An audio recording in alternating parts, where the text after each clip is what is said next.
Orang-orang Yunani kuno, kapan mereka membiasakan diri untuk menikahkan anaknya, anak perempuannya? Kisaran umur 5 tahun. 5 tahun mereka dijodohkan, kemudian usia 10 tahun mereka dinikahkan. Bagaimana dengan orang Romawi? Orang Romawi biasa menikahkan anak perempuannya di usia 10 tahun sampai 12 tahun. Orang Cina, orang India bahkan jauh lebih dini daripada itu. Itu pernikahannya, Baraya, bukan hanya penjodohannya tetapi pernikahannya. Kalau kemudian kita lihat orang-orang Israel, orang-orang Israel itu misal menikah di usia 3 tahun.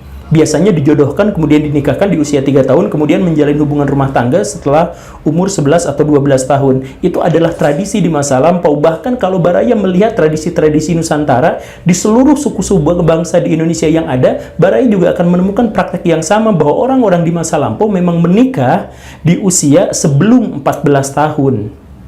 Jadi, walaupun itu sama sekali tidak wajar di zaman sekarang, tetapi di masa lampau, misalkan Nabi Muhammad yang umurnya 50 tahun, kemudian menikahi seorang gadis yang usianya 6 tahun, itu adalah sesuatu yang sangat wajar. Sama wajarnya dengan Bunda Maria, itu ibunya Yesus. Bunda Maria itu dinikahi oleh Yusuf ketika Yusufnya berusia 90 tahun, dan Maria berusia 12 tahun. Apakah itu termasuk pedofilia? Tidak. Seluruh bangsa di seluruh dunia pada masa lampau memang menikahkan anak-anaknya di usia yang sangat dini, khususnya untuk perempuan. Ya, sekarang memang karena kalangan agama itu dipenuhi oleh para pembenci, banyak sekali orang-orang Islam maupun orang-orang Kristen yang berusaha untuk membalik fakta ini. Misalkan ada wacana di antara orang-orang Islam yang menyebut bahwa Aisyah dinikahi oleh Nabi Muhammad itu di usia 18 tahun.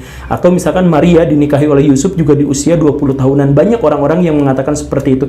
Tetapi itu adalah orang-orang yang cacat logika, Baraya. Ingat, Baraya, semakin Baraya membenci pada satu kaum tertentu, maka semakin besar kemungkinan logika Baraya itu tumpul. Kenapa? Karena banyak cacat-cacat logika yang hanya bisa digunakan, yang hanya bisa enak digunakan oleh para pembenci.